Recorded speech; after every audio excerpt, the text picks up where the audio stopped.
Hello everyone, welcome back to our PIB MCQs video, जहां हम पीआईबी को डिस्कस करते हैं in the form of MCQs. अगर आपने पहले की वीडियोस नहीं देखे हैं तो आप प्लेलिस्ट में देख सकते हैं। ऑल्सो आप हमारा Telegram channel and discussion group join कर सकते हैं फॉर एनी डाउट्स, और you can comment your doubts too. Now let us start with PIB of 3rd and 4th of August. So let's start with the first question that says the India Electric Mobility Index was launched by whom?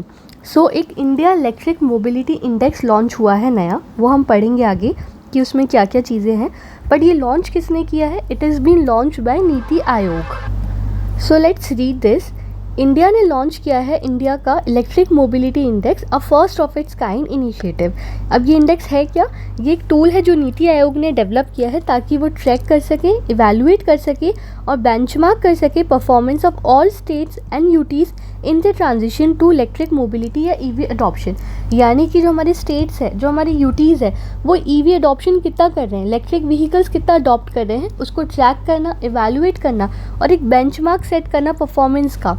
इस चीज़ के लिए इस index को launch किया है नीति आयोग ने। इसका purpose है कि हम स्टेट लेवल एक्शन को एनकरेज कर सकें in advancing India's net zero by 2070। तो आपको ये याद रखना है कि इंडिया का नेट ज़ीरो का टारगेट है बाय 2070।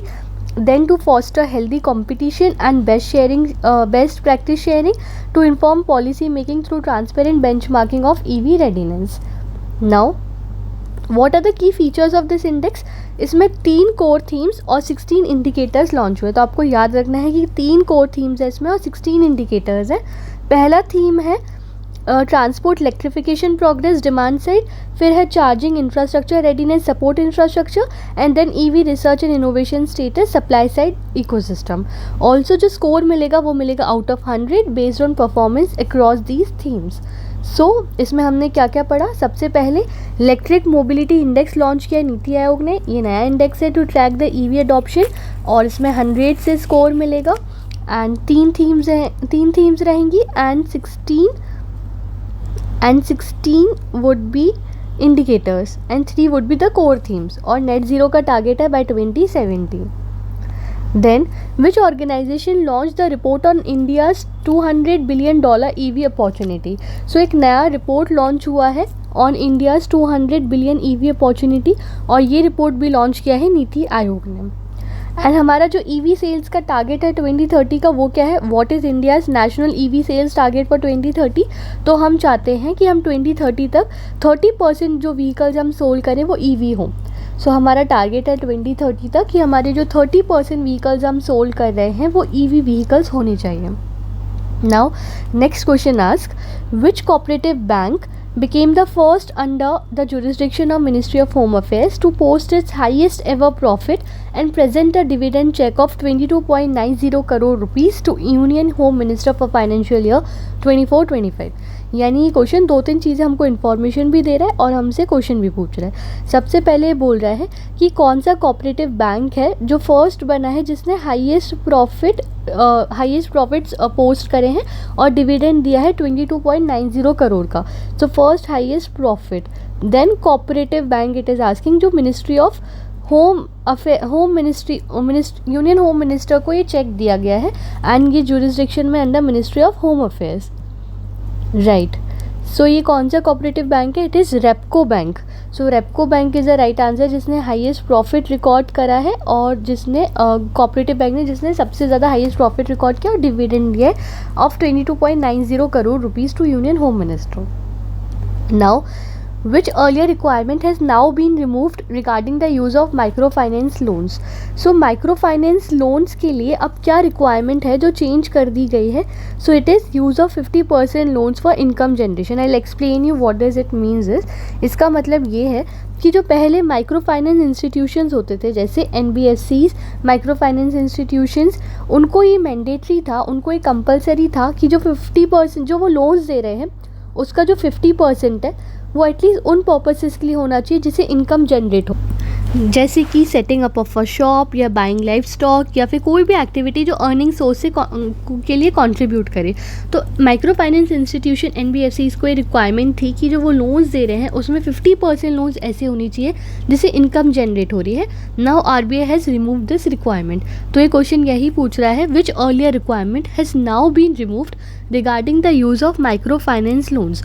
तो कौन सी रिक्वायरमेंट को रिमूव कर दिया गया है कि use of 50% loans for income generation वाली रिक्वायरमेंट को अब आरबीआई ने रिमूव कर दिया है।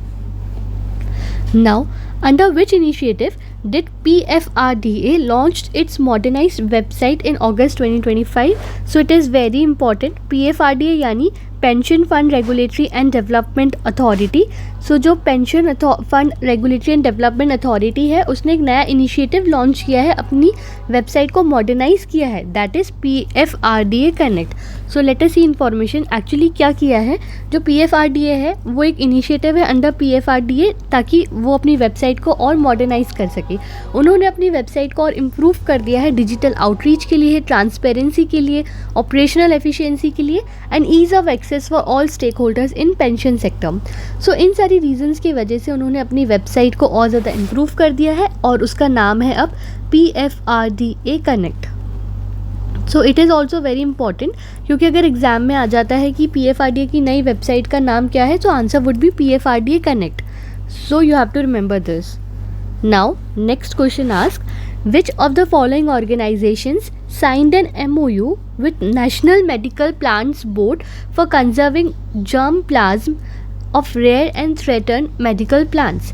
यानी कि किस ऑर्गेनाइजेशन ने MOU साइन किया है with national medical plants board, किस चीज़ के लिए, ताकि हम कंजर्व कर सके germplasm of rare and threatened medical plants. So MOU sign किया है इशू विद बायोप्लांट्स वेंचर्स ने, किसके साथ, नेशनल मेडिकल प्लान बोर्ड्स के साथ। Now next question says, where is the first ever BIMSTEC traditional music festival being held?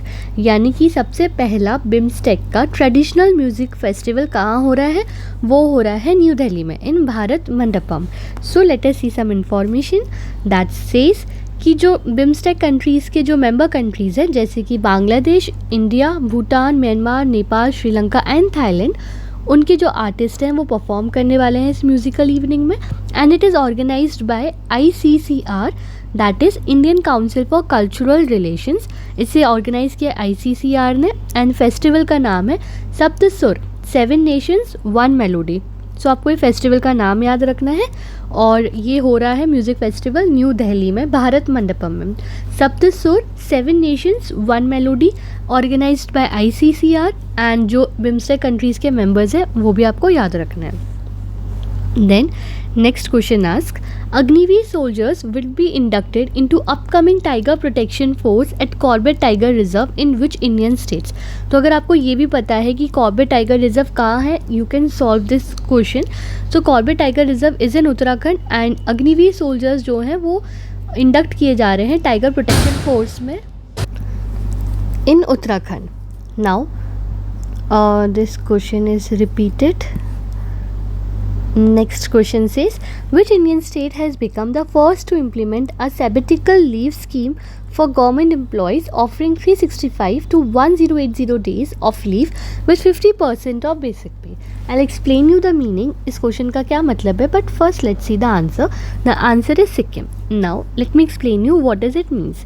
So sabbatical leave का मतलब है लॉन्ग ब्रेक फ्रॉम वर्क, यानी कि हमने हेल्थ के लिए, पढ़ने के लिए, फैमिली रीजंस के लिए या पर्सनल ग्रोथ के लिए हम एक एम्प्लॉय रहते हुए ही एक अगर हमने लॉन्ग ब्रेक लिया है तो वो होता है सैबेटिकल लीव। अब सिक्किम जो है वो पहला स्टेट बन गया है जिसने सैबेटिकल लीव स्कीम को इम्प्लीमेंट कर दिया है फॉर गवर्नमेंट एम्प्लॉयज़। यानी इसका मतलब ये है कि अब वो ऑफ़र कर रहा है 365 to 1080 days of leave, 1080 days and 365. So it means around 1 year to 3 years something। ये जो है ये हम लीव ले सकते हैं, जो गवर्नमेंट एम्प्लॉयज़ हैं वो लीव ले सकते हैं विद 50% ऑफ बेसिक पे। तो ये स्टेट बन गया है पहला इम्प्लीमेंट करने के लिए, that is Sikkim.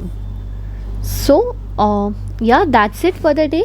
I hope आपको आज का न्यूज़ समझ आया हो। Today's PIB was a little short, जो ज़्यादा इंपॉर्टेंट इन्फॉर्मेशन थी वो I have already shared with you And if you like the session, please like, share and comment, and we will meet you all again in the next PIB sessions. And thank you for watching.